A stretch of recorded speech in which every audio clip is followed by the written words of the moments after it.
আইটিউব India চ্যানেলে স্বাগত। Vidyasagar university 4th semester Bengali minor পেপারে সাজেশন দিচ্ছি ছন্দ ও অলঙ্কার 19 ও 20 শতকের কবিতা পাঠ। তো প্রথম অধ্যায় থেকে আমি সাজেশন দিচ্ছি মান 10-এর জন্য। মিশ্র কলাবৃত্ত ছন্দের অপর দুটি নাম উল্লেখ করো, উদাহরণ সহ এই ছন্দের বৈশিষ্ট্যগুলি আলোচনা করো। কলাবৃত্ত ছন্দের সংজ্ঞা ও বৈশিষ্ট্য লেখো। প্রত্ন কলাবৃত্তের সঙ্গে কলাবৃত্তের পার্থক্যগুলি লেখো। অক্ষরবৃত্ত ছন্দের সংজ্ঞা দাও, এই ছন্দের বৈশিষ্ট্যগুলি উদাহরণসহ লেখো। মাত্রাবৃত্ত রীতির ছন্দের বৈশিষ্ট্য উদাহরণসহ আলোচনা করো। সনেটের বৈশিষ্ট্যগুলি উদাহরণসহ আলোচনা করো। বাংলা সনেট রচনায় মধুসূদন দত্তের রচনা নৈপুণ্যের পরিচয় দাও। বন্ধুরা, এখানে যে মান 10-এর যে প্রশ্ন দিলাম, এই 5টা প্রশ্ন অবশ্যই পড়বে। একটা মান 10 100% গ্যারেন্টি আসবেই এবং একটা মান 5-এরও এখান থেকে কমন পেয়ে যেতে পারো। এই অধ্যায় থেকে মান 5-এর জন্য পড়বে সংক্ষিপ্ত পরিচয় দাও বা টিকা লেখো, এভাবেও আসতে পারে। জ্যোতি, অক্ষর, মাত্রা, লয়, মুক্তক ছন্দ, চরণ। স্বরবৃত্ত ছন্দ সম্পর্কে সংক্ষেপে আলোচনা করো। এবার এক টাইপের প্রশ্ন মান 5-এর এখানে আসতে পারে, এখানে ছন্দলিপি প্রস্তুত করতে দিতে পারে। তো এরকম টাইপের কোশ্চেন দেখে নাও তোমরা, এরকম টাইপের কোশ্চেন ছন্দলিপি প্রস্তুত করতে দিতে পারে। তো এইগুলো তোমাদের প্র্যাকটিস করতে হবে, এগুলো মুখস্থ করে হবে না। পরের অধ্যায় থেকে দিচ্ছি মান 10-এর শ্লেষ অলঙ্কার কাকে বলে, দৃষ্টান্ত সহ এই অলঙ্কার সম্পর্কে আলোচনা করো। রূপক অলঙ্কার কাকে বলে, উদাহরণ সহ এই অলঙ্কারের বিভিন্ন শ্রেণী সম্পর্কে আলোচনা করো। উপমা অলঙ্কারের বিশদ আলোচনা করো। এক্ষেত্রেও তোমাদের বলে রাখি, এই 3টে প্রশ্ন অবশ্যই পড়বে। যদি মান 10-এ না আসে, মান 5-এ কিন্তু এখান থেকে একটা আসবেই। তো মান 5-এর জন্য পড়বে সংক্ষিপ্ত পরিচয় দাও বা টিকা লেখো। রূপক অলঙ্কার, ব্যজস্তুতি, অপরনীতি, উৎপ্রেক্ষা, সমাসক্তি, রূপক, বিষম। অনুপ্রাস অলঙ্কারের শ্রেণীবিভাগ সম্পর্কে আলোচনা করো। অলঙ্কার নির্ণয় করো। তো এরকম টাইপের অলঙ্কার নির্ণয় করতে তোমাদের দিতে পারে পরীক্ষায়, সেটা প্র্যাকটিস করবে, অবশ্যই শিখতে হবে সেটি। পরবর্তী তোপসে মাছ থেকে কোশ্চেন আছে মান 10-এর জন্য। ঈশ্বরচন্দ্র গুপ্তের তোপসে মাছ কবিতাটির বিষয়বস্তু বিশ্লেষণ করে কবির বক্তব্য স্পষ্ট করো। Very very important. তোপসে মাছ কবিতার নামকরণ কতখানি হয়েছে তা আলোচনা করো। তোমার উত্তরের সপক্ষে কবিতা থেকে যুক্তি দাও। Very very important. যুগসন্ধির কবি হিসাবে ঈশ্বরচন্দ্র গুপ্তের অন্যতম বৈশিষ্ট্য হলো তুচ্ছ বিষয়কে অবলম্বন করে কাব্য রচনা। তোপসে মাছ কবিতা অবলম্বন করে এই কাব্যরীতির স্বকীয়তা ও কৃতিত্ব আলোচনা করো। মান 5, অপরূপ হেরে রূপ পুত্র শোক হরে, মুখে দেওয়া দূরে থাক গন্ধে পেট ভরে। উদ্ধৃতাংশটির অন্তর্নিহিত ব্যঙ্গ ও রসিকতা নিজের ভাষায় প্রকাশ করো। গাল ভরা গোফদারি তপস্বীর প্রায়, এই পংক্তিটি কবি কার কথা বলেছেন? তপস্বীর প্রায় উপমাটির ব্যবহারের সার্থকতা বিচার করো। বৃথায় জীবন তার বৃথায় জীবন, কার জীবনকে বৃথায় বলা হয়েছে এবং কেন? এই মন্তব্যের মাধ্যমে কবির মনোভাব, কি মনোভাব প্রকাশ পেয়েছে? নগরের লোক সব এই কয় মাস, তোমার কৃপায় করে মহাসুখে বাস। পংক্তি দুটির মধ্যে দিয়ে 19 শতকের নাগরিক জীবনের কোন চিত্র ফুটে উঠেছে আলোচনা করো। যুগসন্ধির কবি ঈশ্বরগুপ্তের কবি প্রতিভা সম্পর্কে আলোচনা করো। দেখো, প্রথম 4টে প্রশ্ন তো অতি গুরুত্বপূর্ণ, কিন্তু এই প্রশ্নটা প্রাসঙ্গিক প্রশ্ন, যদিও সিলেবাসে এটা নেই। শুধু কবি, যেহেতু ঈশ্বরগুপ্তের লেখায় কবিতা থেকে হয়তো কোশ্চেন না, ওভারঅল একটা কোশ্চেন, এটা গুরুত্বপূর্ণ থাকে। তবে ওপরের 4টে প্রশ্ন প্রাসঙ্গিক সিলেবাস একেবারে অনুযায়ী, কিন্তু এই প্রশ্নটা একটু আলাদা রয়েছে, এটা না পড়তেও পারো, সময় থাকলে দেখে নিতে পারো, যদিও এটা কবিতা রিলেটেড কোশ্চেন না। মধুসূদন দত্তের বঙ্গভূমির প্রতি, বঙ্গভূমির প্রতি কবিতায় প্রকাশিত কবির গভীর দেশপ্রেম ও অমরত্ব ভাবনা স্বরূপটি বিশ্লেষণ করো। কবি এখানে কোন ধরনের অমরত্ব প্রার্থনা করেছেন তা তার আলোকে আলোচনা করো, খুবই গুরুত্বপূর্ণ।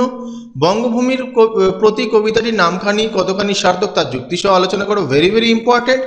বঙ্গভূমির প্রতি কবিতায় কবি মধুসূদন দত্তের স্বদেশ চেতনার যে বিনম্র ও আকুতিপূর্ণ রূপটি ফুটে উঠেছে তা নিজের ভাষায় আলোচনা করো। বন্ধুরা, 3টেই পড়বে। পরের প্রশ্ন মান 5 সবচেয়ে গুরুত্বপূর্ণ যেটা, রেখো মা দাসের মনে এ মিনতি করি পদে। এখানে মা ও দাস বলতে কাদের বোঝানো হয়েছে? এই মিনতির মধ্য দিয়ে কবির কোন মানসিকতা প্রকাশিত হয়েছে? জন্মিলে মরিতে হবে, অমরকে কোথা কবে। Very very important. উক্তিটির তাৎপর্য ব্যাখ্যা করো। এই দার্শনিক সত্য উপলব্ধির পরেও কবি কিভাবে অমরত্ব লাভের আশা প্রকাশ করেছেন? মক্ষিকাও গলে না গো পড়িলে অমৃত হ্রদে। এটা খুবই গুরুত্বপূর্ণ। দেখো প্রত্যেকটা কোশ্চেন দেখো খুবই গুরুত্বপূর্ণ। এখান থেকে কিন্তু একটা মান 5 পাওয়া খুবই মান 5 তোমরা পাচ্ছই এখান থেকে। এখানে মক্ষিকা ও অমৃতরথ কিসের প্রতীক? এই উপমাটির মাধ্যমে কবি কি বোঝাতে চেয়েছেন? সেই ধন্য নরকুলে লোকে যারে নাহি বলে, মনের মন্দিরে সদা সেবে সর্বজনে। কবির দৃষ্টিতে প্রকৃত ধন্য কারা? এই ভাবনার সঙ্গে কবিতার মূল সুরের যোগসূত্রটি দেখাও। বাংলা কাব্যে মধুসূদনের মৌলিকতার দিকগুলি তুলে ধরো। বাংলা কাব্য সাহিত্যে মধুসূদন দত্তের অবদান আলোচনা করো। বন্ধুরা এখানে বলছি প্রথম 4টে প্রশ্নই পড়বে। এই দুটো কবিতা রিলেটেড না, এটা মধুসূদন দত্তের যে সাহিত্যে অবদান সেই সম্পর্কে। এটা হয়তো নতুন যে সিলেবাস হয়েছে সেই অনুযায়ী হয়তো নাও দিতে পারে কোশ্চেন। প্রথম 4টে প্রশ্নই কিন্তু তোমাদের পড়তে হবে। প্রথম 4টে 5 নম্বর পড়তে হবে। এই দুটো দেখে রাখতে পারো। এটা কবি পরিচিতি টাইপের। কাজী নজরুল ইসলামের দারিদ্র থেকে পড়বে। দারিদ্র কবিতায় প্রতিফলিত কবির জীবন অভিজ্ঞতা ও জীবনের দর্শন পরিচয় দাও। Very very important. Kazi Nazrul ইসলামের দারিদ্র কবিতাটি অবলম্বনে কবির মানবিক ও দার্শনিক সত্তার পরিচয় দাও। Very very important. নজরুলের উচ্চকণ্ঠ বিদ্রোহ কেবল একটি কবিতায় নয়, গোটা সাহিত্য ভাবনা জুড়েই লক্ষ্য করা যায়। পাঠ্য কবিতাগুলি অবলম্বনে তোমার বক্তব্য প্রতিষ্ঠা করো। হে দারিদ্র তুমি মোরে করেছ মহান। তোমার পাঠিত দারিদ্র কবিতা অনুসারে কবির জীবনের দারিদ্রের অবদান সম্পর্কে একটি আলোচনা করো। Very very important. 4টে রয়েছে, তার মধ্যে 3টে প্রশ্ন অবশ্যই পড়তে হবে। মান 5-এর জন্য দেখে নাও। হে দারিদ্র তুমি মোরে করেছ মহান, তুমি মোরে দানিয়েছ খ্রিস্টের সম্মান, কণ্টক মুকুট শোভা। তো এখান থেকে প্রশ্ন পড়বে দারিদ্র কিভাবে কবিকে মহান করেছে এবং খ্রিস্টের সম্মান দিয়েছে। পংক্তিগুলির তাৎপর্য কবিতা অবলম্বনে বিশ্লেষণ করো। বিনা মোর সাপে তব হলো তরবার। এখানে বিনা তরবার কিসের প্রতি? কবির জীবনে দারিদ্রের এই রূপান্তর কিভাবে ঘটেছে তা আলোচনা করো। এখানে দেখো অনেকগুলো লাইন তুলে কোশ্চেন দিয়েছে, এই কোশ্চেনগুলো অবশ্যই পড়বে। এখানেও দেখো যেখানে রয়েছে বেদনা হলুদ বৃন্ত, এখান থেকে কোশ্চেন পড়বে। যেমন উদ্ধৃতিটির মধ্যে দিয়ে কবি নিজের কোন আক্ষেপ প্রকাশ করেছেন? কাঠুরিয়া রূপে দারিদ্রের নির্মমতার স্বরূপ ব্যাখ্যা করো। আবার এই লাইনটাকে দেখো কাটা কুঞ্জে বসি, এখান থেকে তোমরা যেটা কোশ্চেন হবে, এখানে তুই বলতে কাকে বোঝানো হয়েছে?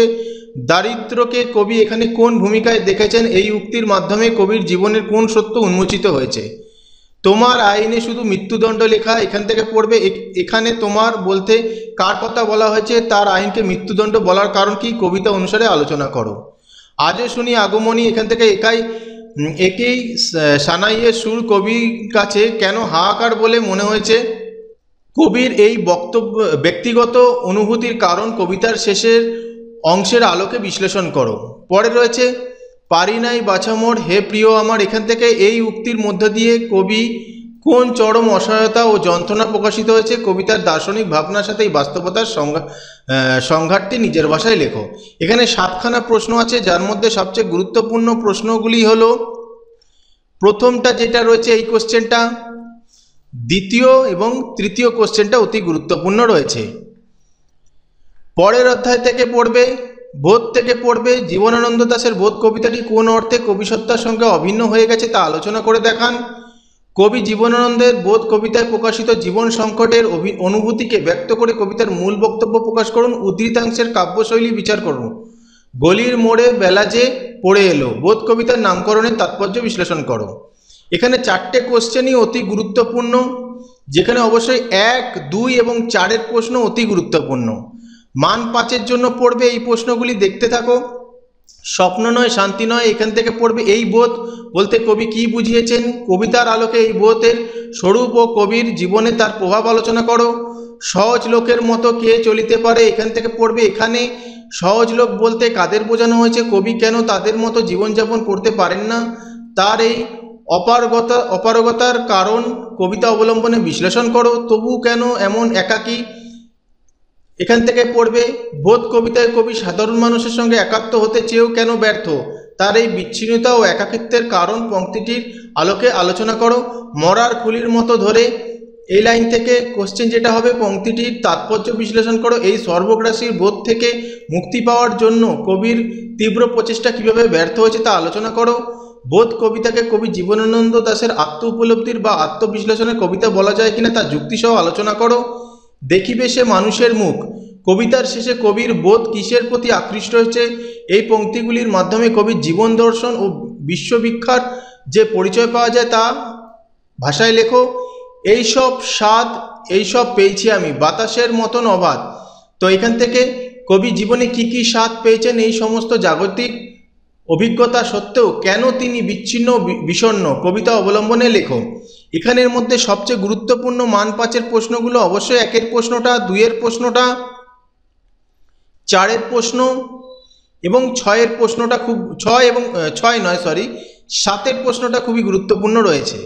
সুভাষ মুখোপাধ্যায়ের মিছিলের মুখ, মিছিলের মুখ কবিতার বিষয়বস্তু নিজের ভাষায় আলোচনা করো, খুবই গুরুত্বপূর্ণ। মিছিলের মুখ কবিতাটির নামকরণের সার্থকতা আলোচনা করো, ভেরি ভেরি ইম্পর্ট্যান্ট।